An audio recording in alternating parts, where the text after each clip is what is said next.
Is this thing on? Hi, babies. Most people think they know Theresa Caputo. They know the hair, the accent, the moments that made them cry. But today isn't about all of that razzle dazzle. It's about the woman behind the gift, the anxiety, the faith, the doubt, the love, and the cost of being open to everyone else's pain.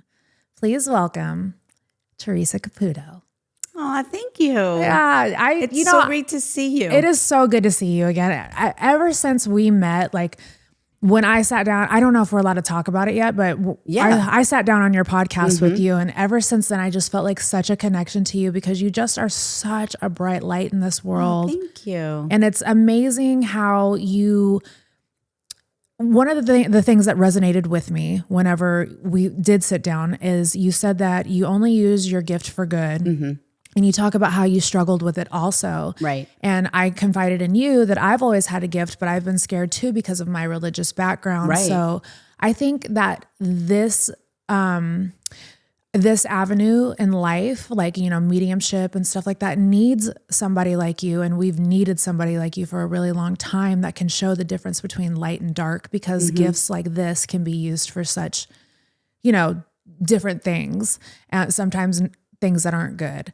And I just wanted to tell you in person that I really appreciated our time together. Oh, thank you. I know it was so special.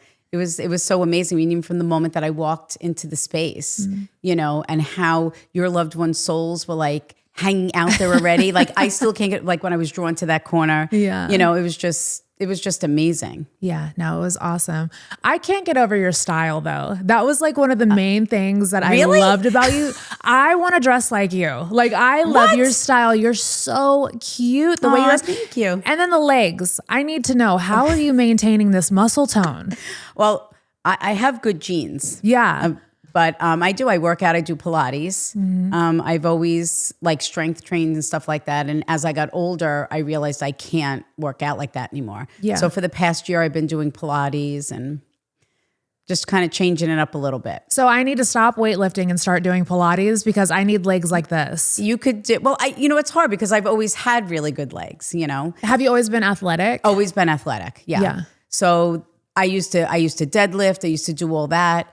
And I can't do that anymore. I tore my ACL 7 years ago. So once I had that repaired, I really couldn't do it anymore. And at the end of the day, I'm 58. I can't be deadlifting anymore. My body I can't. But the Pilates really changed. I could feel the change within my body. Yeah. And you become like connected with your muscles more too. I feel like when you're lifting weights, you're kind of like concentrating on not dying. And in Pilates, you can kind of like connect with your body more. Yeah. And the thing that I find interesting about it is that it never stops getting hard. It's always hard. And what I've noticed, it's because I'm getting stronger. And it's a different strength. It's a completely different strength. Have you ever used a reformer? That's what I do. I love those. I go to a class where it's a reformer. Yeah. No, it's amazing. If anybody out there has ever done yoga, I get really bored doing yoga, like regular yoga. Me too. But the reformer, I'm telling you, is a game changer because you have to really concentrate, and it's hard. It is hard. Think like stretching and putting your leg in certain positions on a, you know, like it's like a table that you lay on that has bands. I don't know how to really explain a reformer, and you're moving your body and contorting it in different ways, but you're holding these positions.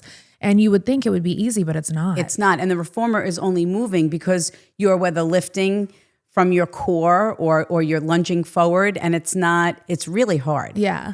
No, it's crazy. I find that crazy that you were talking about my style because I follow you and I'm like, does this girl ever like have a bad day? Like you always look amazing, like whether they're in your leggings or like you have no makeup on and your hair, you always just look beautiful. You're so sweet. But I think it also comes from the soul. So I think beauty comes from the soul as well. So 100%. You could be the most beautiful woman on the outside, and if your soul is ugly, it resonates. And that's how I feel about you though. I just love everything about you. I think you're just so sweet. And you fascinate me. You are literally everywhere.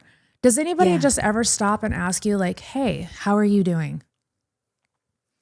No, not really. Well, yeah. I guess. I feel like I just want to ask you, like, how are you? Because I feel like you are just always on the go 24/7. It's like, do you ever have time to stop and like catch a breath and like process emotions? Because reading people every day and having spirits talk to you every day, you know, like, do you ever just have time to just breathe and be? I'm starting to learn to incorporate that into my schedule. Yeah. Because it is very hard. I always say I make what I do look very easy, and it's the hardest thing. But I don't know how to be anything else but me. So it's hard to find that balance. But now that I'm a grandma, I really work really hard. I mean, it's always been the center of my touring. You know, I've been touring for 15 years, 14 years. So it's always like we're home for the holidays. I try to make sure we're home for every milestone in the family, birthdays and things like that. So yeah, I don't know how you have so much energy, because I know we have the next 2 weeks are about to be crazy and I'm already exhausted. Yeah. Watching you though, I'm like, okay, I can do it. If Theresa can do it, I can do it. I swear. I literally was saying this morning to Jenny. I was like, I had a dream that I was complaining to her that I was just so exhausted. Because we flew in, we lost 2 hours this morning. So it was just like, I couldn't peel myself out of bed this morning. I was like, what? And you're doing this on your day off too. Yeah. That hurt my heart when I heard that, because I know how special day offs are, you know, especially in our business. So for you to be here on your day off means so much. Well, to me. I appreciate it. I mean, I feel like it's an honor, and I feel that connection with you. And I love how you respect not only me, but my gift. So I want to thank you for that. No, you are. I was thinking yesterday when I was writing down all your notes, I was like, why couldn't I have a woman like this to grow up with? You know, like, I just feel like, you know, we'll get into that in a little bit later when we talk about your family. But I just feel like if I could have had like a role model such as yourself, that like, my mom was so scared of her gifts that she became a drug addict. And the rest of my family, they were also scared of their gifts. Right. Is there other people in your lineage that have this gift also that you were able to lean on? Well, I always say I would not be who I am, first and foremost, without my mom and my dad. Yeah. Because my mom, they're like my biggest cheerleaders, you know. They always just encouraged me, you know, like growing up, like doing and saying like odd things. And my mom is very spiritual. And so is my dad. So I come from a very spiritual, but also a strong faith family. And I think that's the thing that has always kept me grounded, you know, is to have that faith and that belief. And I know I come from a long line of people that have gifts, but I know everyone's gift is different. You know, maybe it's an intuition. I remember my mom telling me a story about my grandmother that she would soul travel. Like, she would leave her soul and she'd be like, get back in that body. And she would like yell at herself to get back in the body. Wow. So, you know, everyone does have gifts and an intuitiveness. And you also know that I've shared this with you, that I believe we all have the ability to connect with our own loved ones that have died. So that's a soul bond that can never be broken. But to have the ability to be so sensitive to people's emotions or energies around you, that's difficult. Absolutely. Is the grandma that had the gift the same grandma, the first grandma that appeared to you? No, that was my but it was her. It was her mom. Okay, her mom. Okay, so it's kind of passed down between you guys. That's amazing. Yeah. Can you take me on that journey? I know you've told the story numerous times before, but to anybody who hasn't heard it, you started seeing spirits around the age of 4. Right. Take me on that journey. So I would always remember a woman standing at the end of my bed, and it would always feel like a protection. So I would always like wake up like with these blood curdling screams, but I would always just see a woman, but I always felt safe when I saw her. And it wasn't until I started realizing that I had an ability or something different than the average person. And I remember seeing a picture in my grandmother's house. And I said to her, I said, Graham, I go, who is this woman? The picture just looked very different to me. And she's like, that's my mom. And of course, I've seen pictures of my great-grandmother before, but never realizing that that was her. And it just clicked in that moment. Wait, that was the woman that I would see standing at the end of my bed at night. So, you know, growing up was difficult. There were many times where I had my dad I would tell him that there are people looking at me, you know, through the window in my room, and my dad would be out at 3:00 in the morning with a ladder up to my window looking, and my brother would be like, yep, my sister's making us go up on the roof today looking for people that aren't there. Oh my goodness. That must have been a lot to process though at such a young age. Like, did that start to create like, like when you can't express yourself, especially being Yes. that young, did it create like an OCD loop, or did it create Yes. like certain behaviors? So I think through me, it was more of just that anxiety of the racing of the heart and feeling like something was going to happen to me if I did not leave that space immediately. So that's how I grew up. And I would say to my mom constantly, I'd be like, Mom, I don't feel right. I feel different than everyone else. I don't feel like I belong here. Like something's not right. And my mom, would say to me, she's like, listen, she's like, we love you. You belong to this family. And I always just felt loved and safe with my parents. That's so important too. Yeah. And I think it was because my mom also gave me that space to kind of express what I was feeling and not to make a big deal about it, or not to make me feel embarrassed or even weird about it, because I would just say, like, you didn't just see that woman like over there, and be like, no, we didn't see that woman standing in front of the TV. Like everything was just so matter of fact. So whether if my mom was scared, that was my next question. Is like, did they ever try to take you to like counselors or like therapy or anything like that, or did they just accept it and roll with it? In the beginning, accepted and rolled with it. And then as I got older, I did go to therapy for my anxiety. And then my mom was the one that suggested that I go see a spiritual healer because of my anxiety. So I couldn't even leave the house. That's how crippling it was. And I had just had my daughter, Victoria. And so I would attend these spiritual awareness classes. And that was a space for me to kind of navigate my gift. And I would only open up there. Wow. So I was blocking it all. I was holding it in, and that's what was causing the anxiety because souls make me feel how they died. So I would all of a sudden feel like I couldn't breathe. I would all of a sudden just start tasting blood, and my mouth wouldn't be bleeding. So all these things were happening to me, and I couldn't understand it. So through this class, I was able to work through it and understand what it was that I was sensing and feeling and why I would be feeling that. We're going to circle back to the spiritual teachings. But I just want to touch base on the fact that you lived with this from the time you were 4 until you had your first child. Yeah, no, I for my entire life, I've lived with this. I was almost 30. And nothing, did you know that you were like psychic, or no? You just thought it was just severe panic disorder? I knew that I was sensing and feeling things that other people didn't. Right. And I was just talking about this morning, and I think this is interesting. So like if people are thinking they don't know how to connect with their loved ones or they're not getting signs, I said to Jenny when we were getting ready this morning, I was like, for some reason, I felt like I needed to wear my grandmother's cross today. And this is my dad's mom. And I was like, I feel like I need to wear this today. I have to put this on. And she's like, okay, so, wear it. And I'm like, yeah, I just feel like I have. And then all of a sudden I sat back and I looked at my calendar. Today is the day she died. 43 years ago. Wow. Yeah.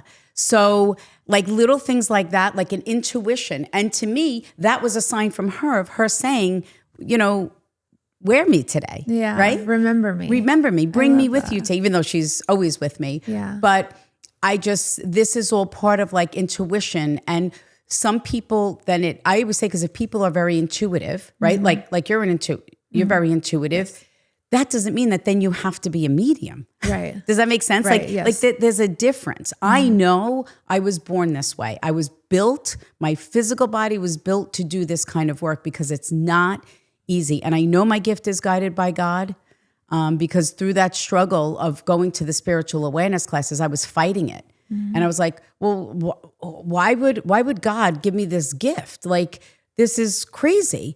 And then once I kind of accepted it, I was like, okay, this is great. Then I was like, okay, but now who's going to want to come and speak to a medium? Who wants to talk to their loved ones that have died? I could not understand that. Because you have to remember, this was back in the 90s now. Right. Right? So I was struggling with it. Then 9/11 happened. So now we have this 6 years where I was battling this gift or the acceptance of. And 9/11 happened, and that's when I put my gift in God's hands. I said, listen, if this is my soul's journey, then I will put your gift in I will put my gift in your hands. You open the doors. I will walk through them with my gift. But I only want to use it for healing purposes. I don't want to see scary things. I can't keep seeing people in full form. And remember, I'm afraid of the dark. Yes. Yes. So, and I'd be afraid of the dark too, I if I had to see what you had to see all the time. Yeah. It's startling when you see. Well, my thing is because I would feel things and see things. So if I opened my eyes and it was dark and I was still feeling something, I couldn't put it together. So by always having a light or a little brightness to it, I felt safer. You do talk about that you only channel white light. How do you decipher and how, because I know the spirit world, especially the dark side of the spirit world, is not respectful. So how do they respect your boundaries? I think because God wins. Yeah. Right? If you don't mind me saying. Of course. We love Jesus around here. Yeah. So I'm always, I never want people to misinterpret. Like I am a practicing Catholic. And I never want people to misinterpret if I'm pushing a religion. I just think faith is important. I don't care what it is, but faith is part of our foundation. Everybody needs something to believe in. Exactly. And whatever it is, it doesn't matter as long as you believe in something. Yes.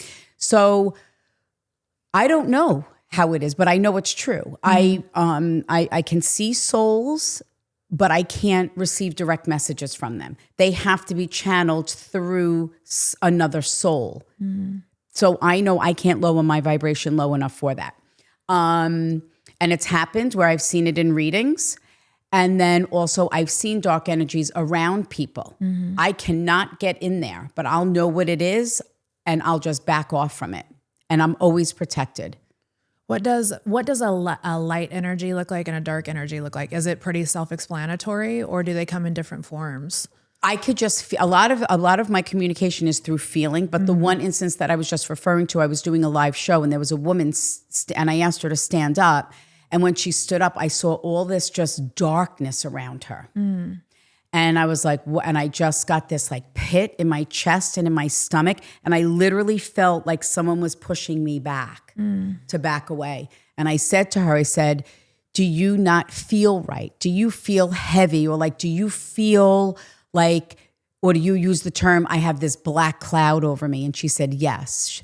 And I said, well, you played with a Ouija board. And she said, I did. I said, well, you have all of these negative energies attached around you. You need to go home and burn the board because that's the only way that you can get rid of, the energy.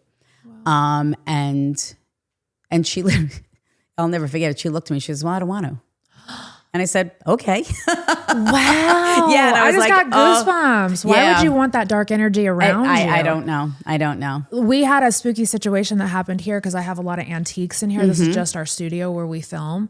Literally, that room when you first walk in, that room, I guess, I don't know, I walked in and then to the right. Yes. Yeah, I could feel energy in there. Oh, for sure. There's energy all around here. And this is why I will not bring antiques in my house. We were filming one day and I look over, there's a Dolly Parton Ouija board in here. I love Dolly Parton. Well, today's Dolly Parton's birthday, by the way. That's crazy, right? Yeah. A Dolly Parton Ouija board? A Dolly Parton Ouija board, and we don't know where it came from. Someone just that is bizarre. Placed it in here. We have no idea where it went. And I was like, get it out of here. Like nobody even. That's so crazy. It's so crazy. We talked about it and like people, the fans that watched the show went back and traced like when it appeared and everything. Like, and we still don't know who placed it there. No, have no idea. Like it's the craziest thing. And that you don't might not want to know. No, never want to know. But for her to say like that lady to say that she didn't want to go home and burn the Ouija board, like I wouldn't want that dark energy around me. Yeah. Do you feel that all Ouija boards invite dark energy? Yeah, I do because you're calling in energies. You do have this connection and you do have that ability. And I feel like that is just opening a vortex or a vessel that you don't want to, or you don't really know what to do. I mean, listen, there are times that I end a live show and I can feel energies attached to me. That doesn't mean that it's bad, but I have to do a lot of prayer, to make myself feel better, more grounded. A lot of times after a show, I kind of seclude myself for a little bit, because I don't want, I don't want to carry that with me. I have to do my own thing to get rid of the energy. I couldn't imagine. Every time I go to a funeral home, something attaches to me. We just freaking filmed a Christmas video or my Christmas song video in a funeral home. and it was grandma got run over by a reindeer, but I ended up with the worst suicidal ideation. Well, wait, did you say that? Because I was literally saying, why would she be doing a Christmas video in a funeral home? I was like, why is she doing It was grandma got run over by a reindeer. Yeah, it was literally grandma got run over by a reindeer, but I paid the price for it because all of December I had the worst depression after filming that. I mean, it's real. Video. I mean, yeah, it's crazy. I always say this. I go, people can say whatever they want about what I do, but it's real. No, it's I mean, it taxing. is real. But do you protect yourself when you go into spaces? Do you protect yourself in white light? I haven't done that, and I need to do that more. Yeah. I actually just did my first Archangel Michael meditation the other day because I wanted to call him in for protection, and I really felt a difference. Like it was amazing. But I have crosses tattooed all over my body because I've always, like you, as a child, had severe anxiety to where I couldn't leave the house and have always seen spirits. So my obsession with crosses has always been since I was little. So I have crosses in my house all over my body, and I just always pray, but I guess I do need to start doing the white light. And I also do Archangel Michael every day. You? Yeah. Yay. Every morning after the rosary, I say the prayer for Saint Michael, Archangel Michael, and then also before every reading that I do, especially a live show. Wow, that's amazing. And it really did make a difference. Like I felt so much better after I did that meditation. Yes. Yeah. But so what you do is when you go into a space, just like imagine yourself like a white light from God, like coming in through the top of your head and just like filling you and like pulling out all like any energy, okay? Any grayness, and like imagine yourself like translucent and just trimmed out in white light. And then imagine that light that you drained forming into magnificent white light and then filling you up and then showering you in God's white light and protection. Oh, I love that. Yeah. Some people do like a bubble, but it's this form of protection where if anything that's going to come in, you only want for the highest good of all concerned. Amazing. I will definitely start doing that.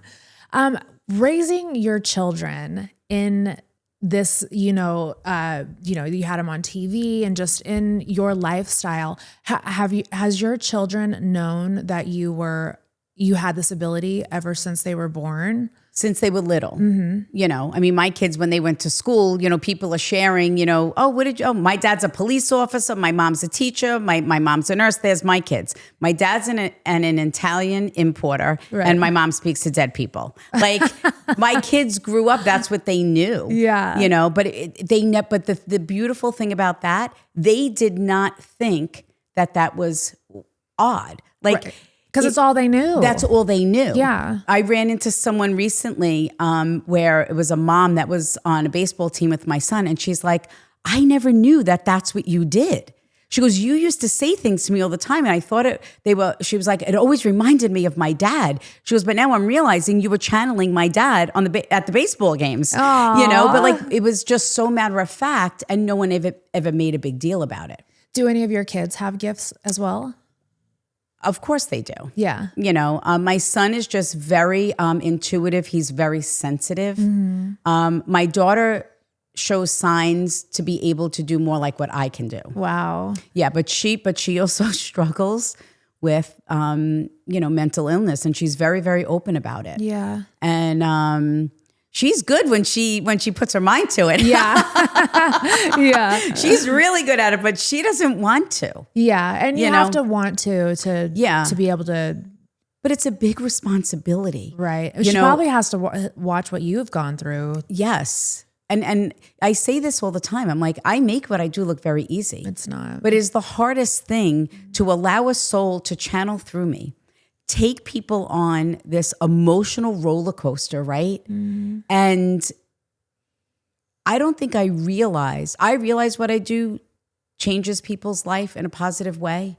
But I just got a text message from someone 2 days ago saying that I read someone in prison and it changed his life, that he said to the person, can you please reach out to Theresa and tell her that I want to thank her because I feel worthy. And he just got married. Aww. So he got out of prison and he's married, and it's just, I know what I do changes people's lives, but you can't even imagine to what level on how it changes someone's life. Who heals the healer?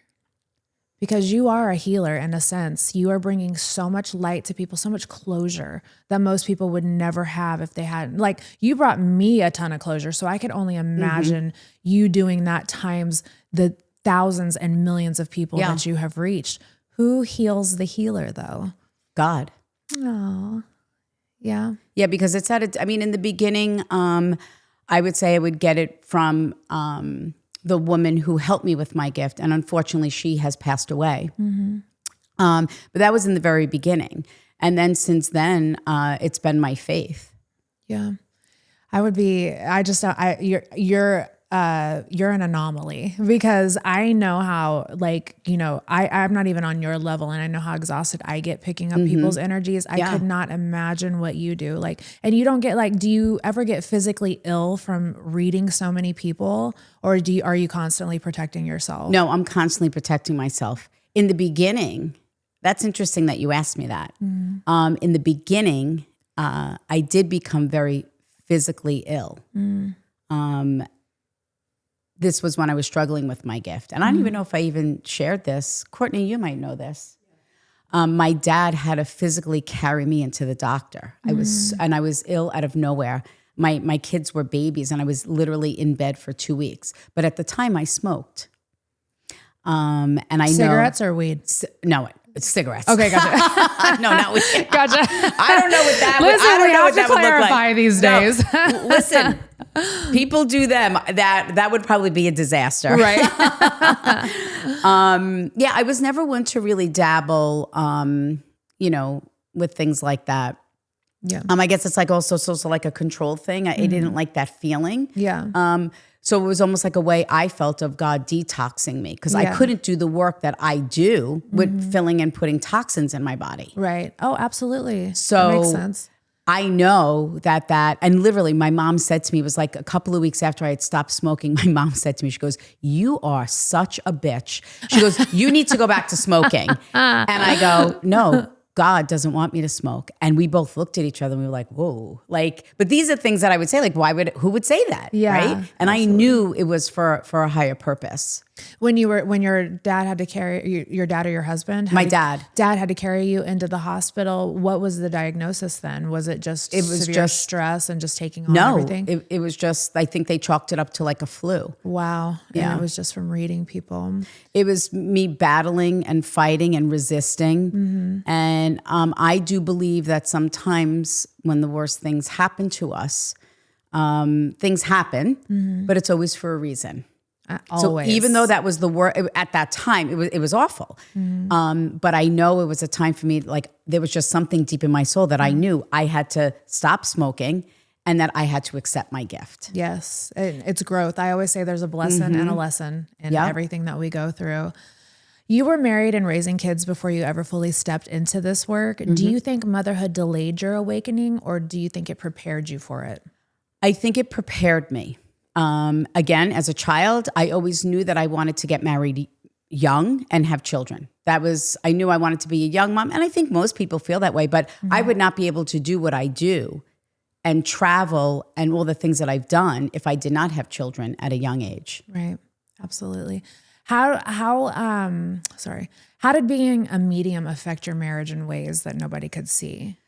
Well, I do have to say Larry was a great supporter through that. I mean, I used to say I see shadows. Like, if you think you see shadows, go, you see shadows. Like, he really didn't believe, or I like to use the word understand. He didn't understand it.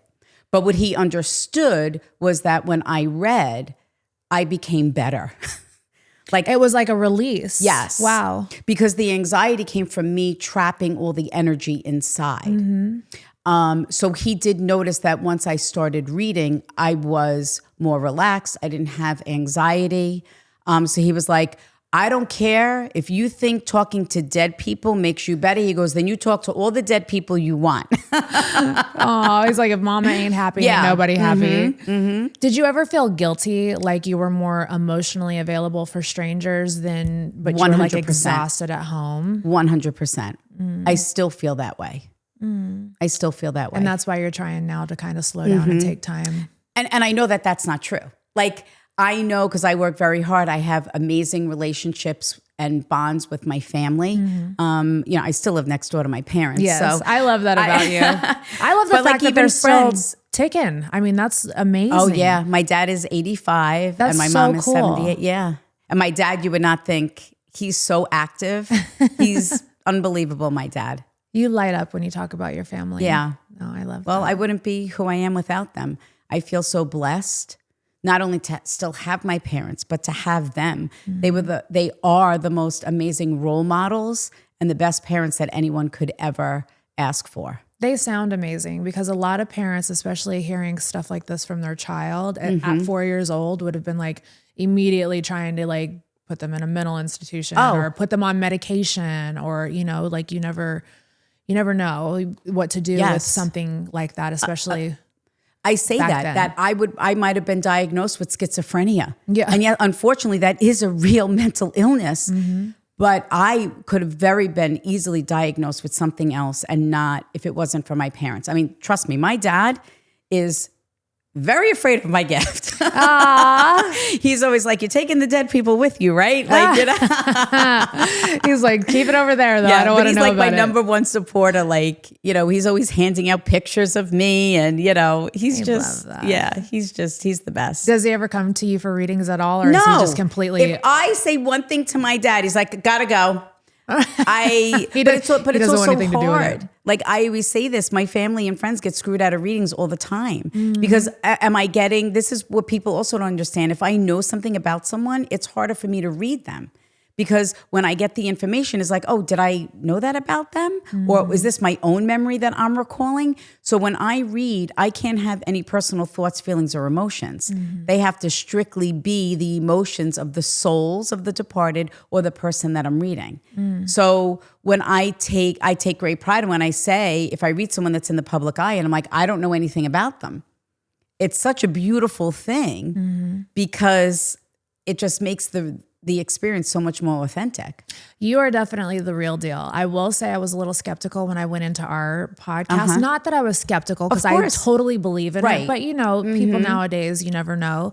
The stuff that you have, I can't wait till you guys can actually watch this podcast with us. The stuff that you were saying, down to the fact that my mom was hiding behind people because I had told her to not appear in this reading. And she was like, you were like, your mom's like hiding behind people. And I'm like, it's because I told her not to step up in this reading. And it was just, there was so many other things too that you pulled out. Like, it was crazy.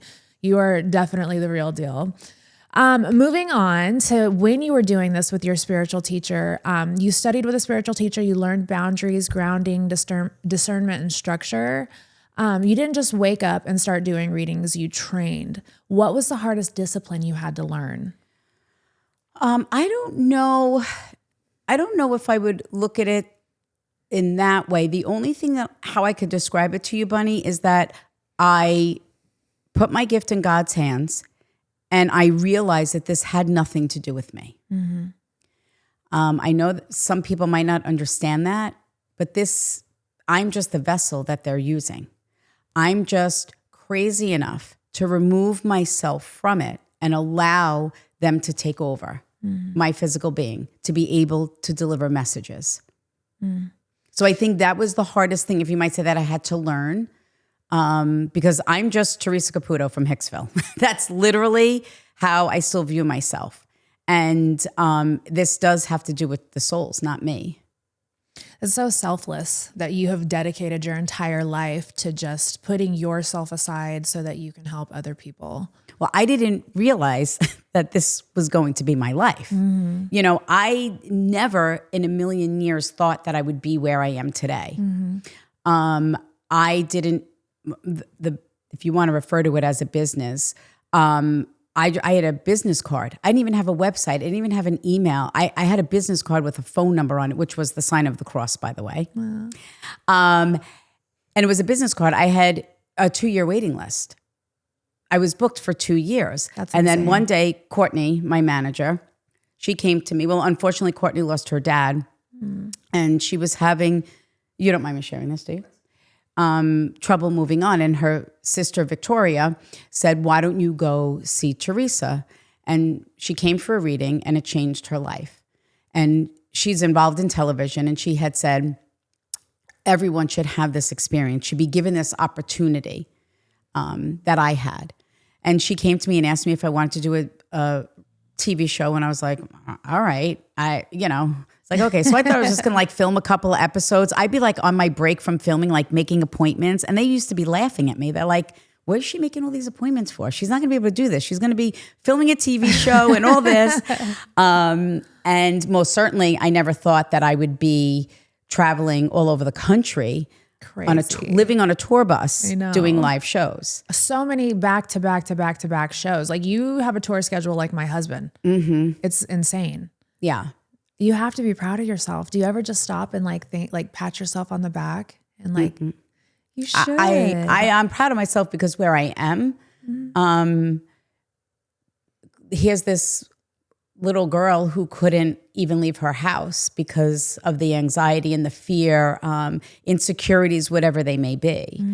And then, to go through your own losses, and then to be strong enough to take my abilities to this level, to take these chances. But again, I always just put it out to God and I put it in His hands. Like if this is what I'm supposed to do, every new venture, I do that.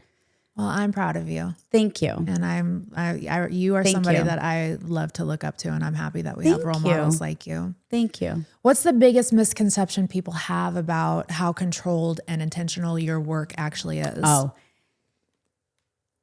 yeah. I always say if people think that, then they don't know me. Right. They don't know the first thing about me. And I get it. I mean, I'm honestly the first one to say that what I do is crazy. How in the world can someone communicate with someone that has died? Right. But you witnessed it yourself. There were things that there's no way. Yeah, there might be common things because there's only so many different ways that people can die, right? Yeah. So those things are common. I can't help that. But these other things and I think that was the thing that I loved about your experience was the souls really delivered on communicating with their personality, respecting you, what you asked for the first time. Yeah. I mean, to me, that still stays with me. And I don't remember my readings.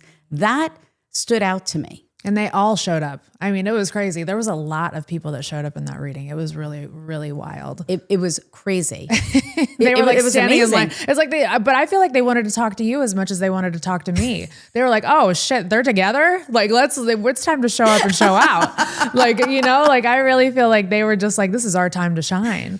Can I just go back to something? Because you said something to me, and I don't know if it's something because I never just, I am who I am.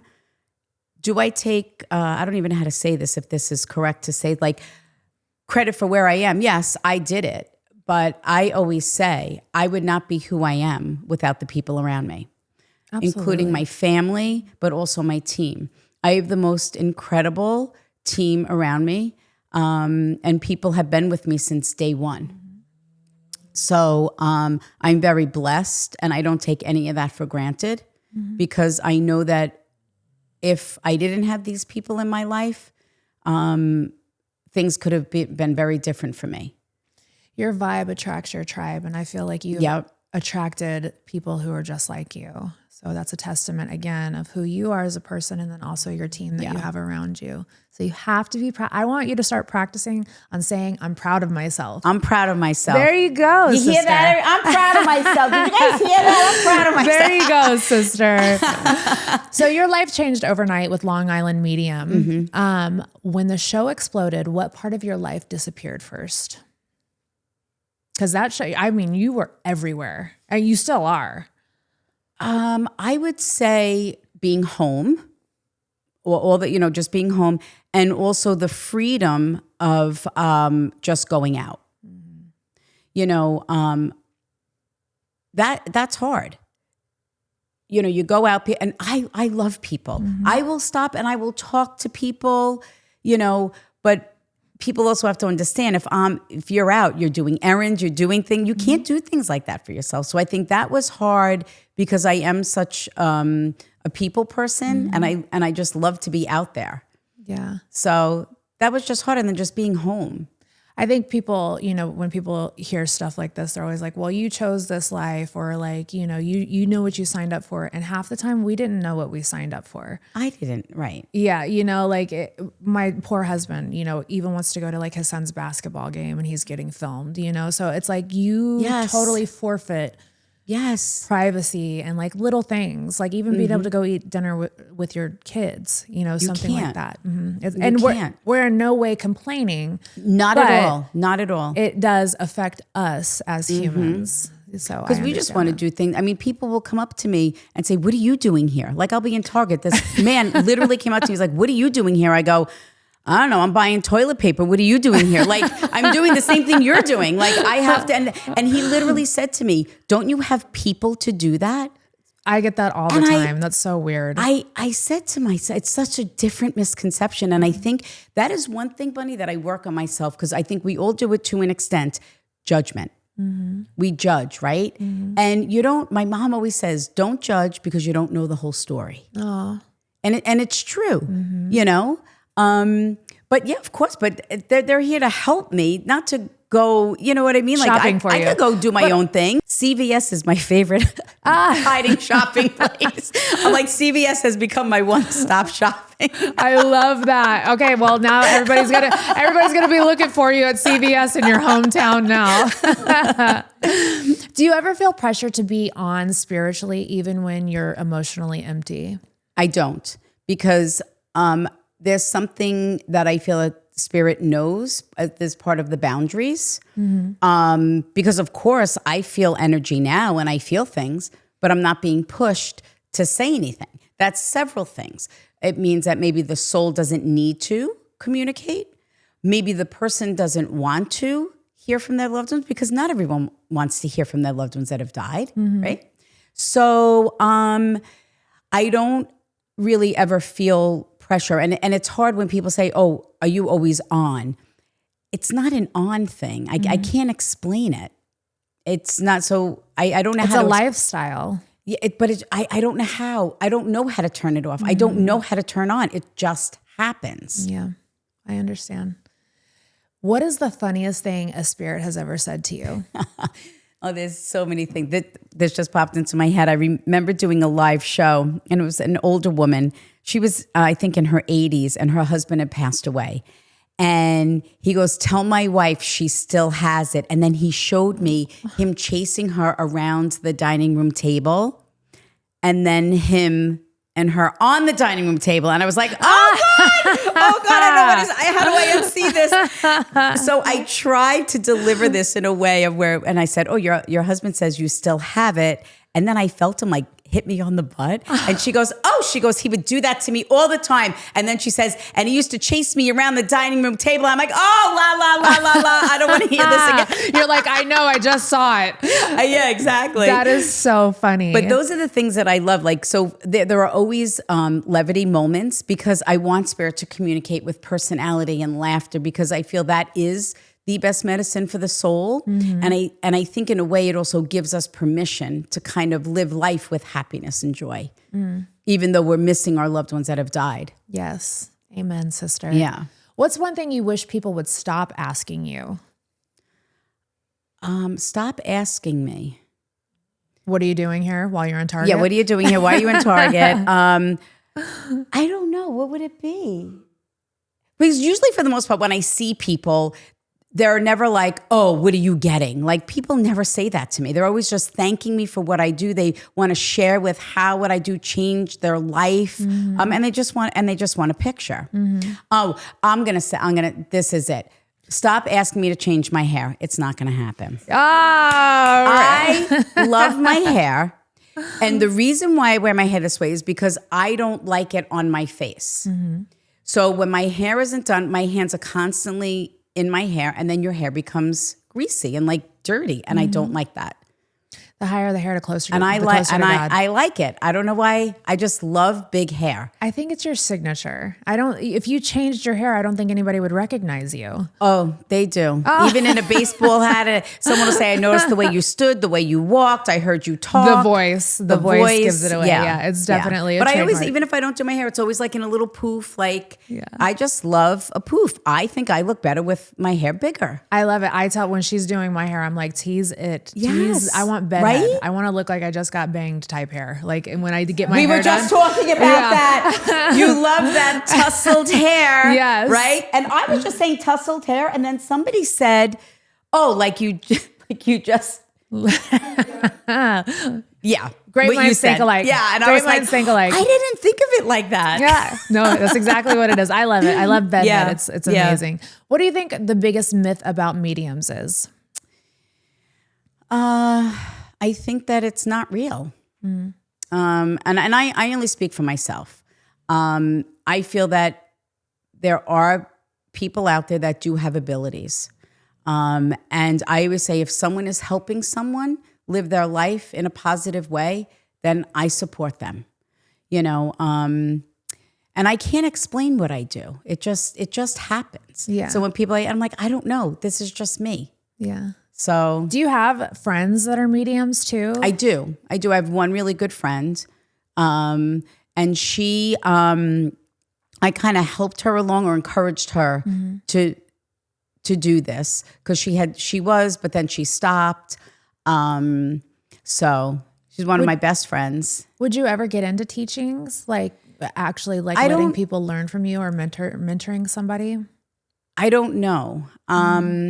Because I always just share with people, if they ever ask me, like if they're struggling with their own gifts, I just share with them what I do and what has helped me.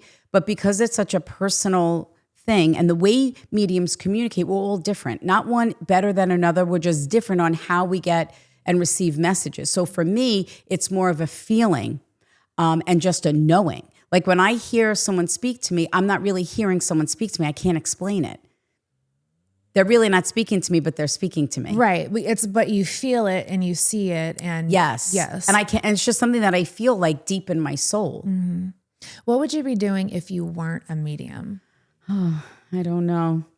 So these are the several things that I thought I was going to be. Well, I always wanted to be, I feel like I accomplished it because I always just wanted to be a mom because I feel like being a parent is the most important job here in the physical world. So I feel like I did accomplish that, but I wanted to be a Dallas Cowgirl cheerleader. With those legs, you could have definitely done it, sister, okay? And I wanted to be a legal secretary or a stenographer. That's amazing. I know, so you just wanted to sit there and type in a courtroom? And I always had long nails, so it was always... I could just hear you just clicking away in the courtroom. That would be amazing. Would you ever try to do that like in the second part of life? Just be like, you know what? I don't want to be a medium anymore. I'm going to go be a stenographer. No. She said because no. I feel like I would get like too engrossed in the whole. I'd be like, "What?" like a true crime documentary, just right in front of your eyes. And honestly, I can't. I know this is going to sound crazy because it's probably not normal, but I feel I will never stop doing what I do because this is who I'm supposed to be. And even being on television and having cameras, and to me, it was the most natural feeling. I can't explain it. And I even think my family felt the same way. Like it was never uncomfortable. It was always comfortable. It was always like, this is what was supposed to happen. As a little girl, did you ever visualize your life like this? No. No, not at all. I always thought that I was never going to achieve anything in life because I was going to die. Oh. Yeah. So like even before I got married, I was like, well, I can't imagine myself married and like not living with my parents. So I'm going to die. From natural causes or? It was just a thought. It wasn't anything like this is how I'm going to die. Right. And it was the same thing when I was pregnant. It was like, oh my God, I can't imagine going through childbirth. Something's going to happen. I'm just going to die. Like I never really thought. Right. That I was going to grow old. No, yeah. But you're not old. Yeah. You're hot. I mean, can we talk? Are we dating? What's happening? Because you are way too hot to be out here single. There's no way that men are not banging your door down. You are so cute. Nobody has never banged my door down. I don't know what this is. No one has ever slid in my DMs and was like, hey, no. What? Well, you know what? I have to, full disclosure. Are you checking the right? Because there's 3 inboxes. I really don't even check my DMs. I'm not even, are you allowed to? I'm not a big fan of social media. Right. I just don't, so I really don't go on it. I'll just go on it to look like if my friends DM me.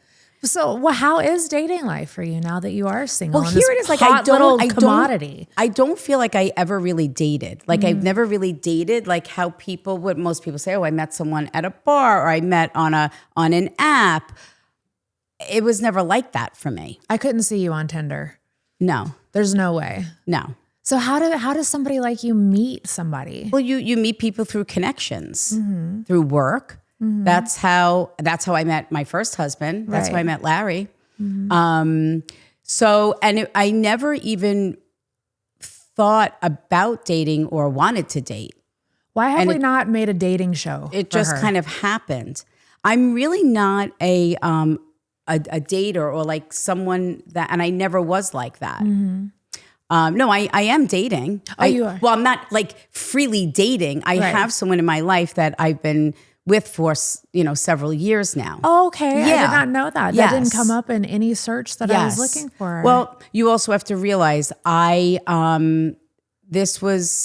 life is out there. Mm-hmm. He does not choose to live a public life. I love that you guys were able to keep that under the radar, though. That's I've always been very open about it when I was dating. Mm-hmm. So, but I'm not like a dater. Right. Does that make sense? No, I get it. You just and I'm very. I you're always a lover say this. girl. I am. Mm-hmm. Larry and I always say this because I'm very proud of how we've handled everything and where we are today. Mm-hmm. We're a family. I always say this. Just because we're not married doesn't mean that we're not together. We're a family. We have children. We have grandchildren. So we're able to have all these special moments together as a family. Oh, that's beautiful. Yeah. And that's amazing that you guys can go through, such a public divorce and then still just be so amicable and raise the family together, because a lot of people let their emotions get in the way. Because that's what life is about, right? Mm-hmm. It's about family. Yes. And it's about connection. So yes, absolutely. What is the most misunderstood part of your personality? I don't know. I don't think people misunderstand me. I think it's pretty black and white of who I am. I mean, if this is what I always say. If people say, does anyone say anything negative about me?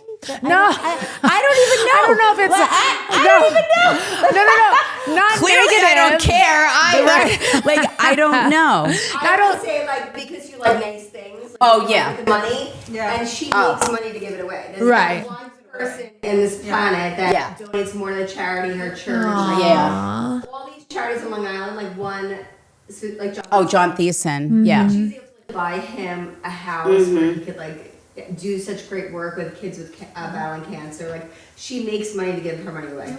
Yeah. Mm-hmm. But I always like nice things. My grandmother and my mom would always say, we don't know where you came from. You were born with a label on your head. And my grandmother used to tell me, you have champagne taste in a beer pocket. Oh, because I always loved designer things, always nice things. I always tell this story when I was in 5th grade. That's when Jordache and Sassoon first came out, and the Tom McCanns. Yes. And we were getting ready for school, and my mom was like, okay, we're going to go school shopping. And I was like, well, I want Jordache and Sassoons and Tom McCanns. So my mom said, look, we could go to TSS and you could get 10 outfits and 5 pairs of shoes. She said, or you can get 1 pair of Jordache, 1 pair of Sassoons, and 1 pair of Tom McCanns.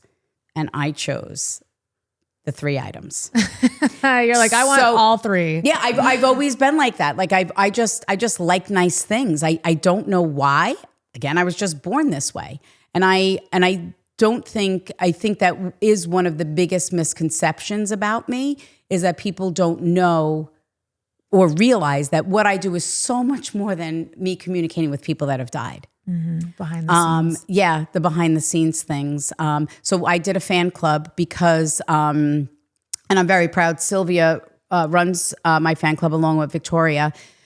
We formed the fan club because people were taking advantage of my ticket prices. So, and they were filled with empty promises. So we formed this fan club. It's $19.99 to join. I mean, first of all, that's ridiculous, $19.99. But we did it so they could purchase tickets safely for the correct ticket pricing. Wow. So we did that. But all the proceeds after the cost of running the fan club, I donate back to the fans. So we do like $1,000 gift cards at Christmas time. People have said we weren't going to have a holiday if we didn't receive this. One woman was able to get a job and fix her car because of that. So changing people's lives in so many different ways, and doing a lot of work with the John Thiessen Children's Foundation is the greatest foundation that I've ever worked with, and the things that he has done for children and families on Long Island is just amazing. I'll have to look into that. I love donating. I love giving back. Nothing makes me feel better than giving back, especially to strangers. I feel like when I give back to people I know, they don't appreciate it as much. But I feel like when you give to strangers, it's like such a different feeling, you know? Because you know what I've also realized, Bunnie? You know, people say, oh, I have such a close family. So when people tell me that, I think it's like my family. And people don't have that support. That's something that I've learned through my gift, where I felt that I took for granted of having family, you know, parents, a brother, cousins, where we're all so close, and to have support emotionally, and people don't have that. We create people who don't have that, because I don't have that. We create our own families and we create our own safe spaces. But yes, you are definitely blessed. But I do believe that. Do you believe that we choose our family before we come here? I do believe the soul chooses the life, yes. So you think that they pick everything that they go through, like the ailments that they go through, the addiction that they go through? Because I believe that. I truly believe that also. And I did a past life regression. And one of the past lives, I was a young man and I was desperately trying to save someone in a fire in my house. And when I finally pulled the young person out of the fire, the person conducting the past life said, look into the eyes, and who do you see in this lifetime? And I saw my nephew, my brother's son. Aww. Yeah. So he was my brother in a previous life. Wow. Yeah. That's insane. I haven't done one of those. I want to do one. Powerful. Very powerful. I'll have to get a recommendation from you. Thank you so much for coming on the podcast today, especially on your day off. Like, oh my God, this was amazing. Appreciate you being here. And I'm so excited for you guys to go check out Goodnight Nashville tonight. Oh, I can't wait. I'm so excited. But I just want to say to you, I just want to thank you because I feel like you really did touch something that people don't normally ask or know about me. Oh. So next time someone asks me that, I'm going to say, well, Bunnie asked those questions. Like, you asked a side and wanted to show a side of me that most people don't know, or that people would never even consider knowing. And I know sometimes it might be uncomfortable too, because, you know, we, especially being interviewed, it's hard to answer personal questions like that. So I always try to be respectful, but I think you did really amazing. Oh, thank you. I feel like I've been here for like 5 minutes. No, it's been an hour. I think it's been an hour, right? Yeah. Oh my it's God. been an hour. Yeah. Thank you so much. Oh, well, thank you. Where can people find you if they don't know how to find you? Just go to theresacaputo.com. I'm verified on everything. And I'm just going to say this. If people reach out to you asking for a gift card, saying that it's me and I'm going to give you a reading, it is not me.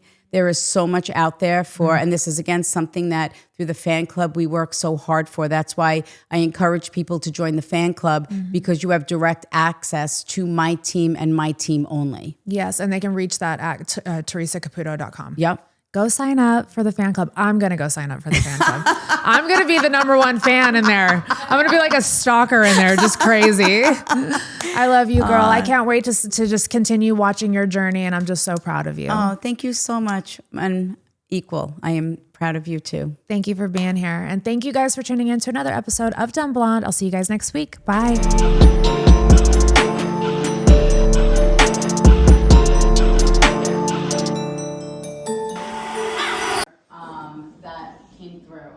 And she was like, I don't know if you don't know exactly what's going on with him, or like if you do, like, I don't know if you feel like that, but they just keep showing me like everything's going to be okay. What, is there something with his blood?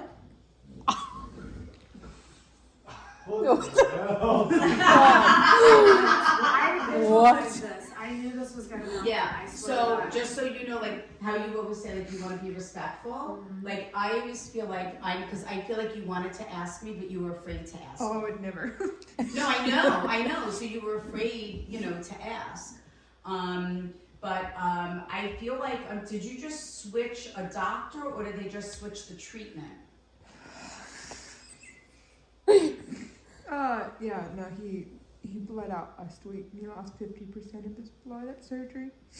And did they change something, or did they give him something new? I don't know what it is. They're switching his nurse that we love so much. It's his last day today. And I've been so scared about that because I swear he's the only reason he's getting better. Yeah, but he's strong enough now. So he'll, it's almost like she did her job. Is he home? No. Well, they showed me him home, so. Wednesday, we just found out he's going to come home. Oh, Wednesday. perfect. Yeah, so he's strong. It's almost like now he needs to, he can do all of this. He's going to be fine. But they're telling me, he's a little bit stubborn. He doesn't listen. If they say eat more protein, he's like, I'm going to eat vegetables. I'm not going to eat protein. Or, right? Does that, He's so mad about the protein. Okay, so he needs to do the he needs to really, who's the young male that deported connected to you? I feel like it's more of a brother energy, or did he have a brother that passed, or someone that was like a brother? No. And they told me yes. So you could just ask him. Oh, I know what that is. Where is Jenny? She's inside. So that was, okay. So it's going to be, but he has to just, it's almost like, I don't know if you said to them, Dad, knock this shit off. Just do what they say. Stop being so stubborn. This is your effing life now. Enough is enough. He has to, and saying he can't give up. He is being a little stubborn, oh yeah, you gotta eat the fucking protein. Right. Yeah. Yeah, he hasn't eaten in 8 days, so it's been so he has, but it's gonna be little, because it really does. He doesn't feel good when I get it, but he's got to do little, microdosing. It is. And he's got to, but he will build that. He will build that up, but he has to just allow it to happen. Yeah. Yeah. But he'll be fine. Thank you. Wait, did he, I don't know what it is, so were there a lot of changes that they said that he should be making in his life? Mm-hmm. He doesn't want to do that either. He doesn't want to quit smoking. He doesn't want to do any of it. He's like, no way. He's so stubborn. So stubborn. It's crazy. I told him, I was like, no more surgeries because it stresses me out. Did he I forget everybody else. Did he have to have this surgery? It was either he lived in a catheter the rest of his life, or it was. Well, the problem with that is they're showing me he waited too long to have. He did. If he had so this is a lesson. So we were just talking about this on how the worst thing that can happen in our life turns out to be the best thing in a sense. So this is also to acknowledge that if he did this sooner, yes, right? If he did this sooner, this never would have happened. It literally, we talked about it with the doctors. He's been having this prostate issue his whole life. And had they just done this years, but he's at the VA, so they're not very. But I'm also just going to say this: they didn't know so much about it, and I don't know if they were just watching something. They were. And then all of a sudden, it was like, shit, we got to do this now. So that in itself. So next time things come up, we just have to we don't have to like it, but we have to do it. Yes. Does that make sense? Him. I was like, no more. Just Yeah. Dude.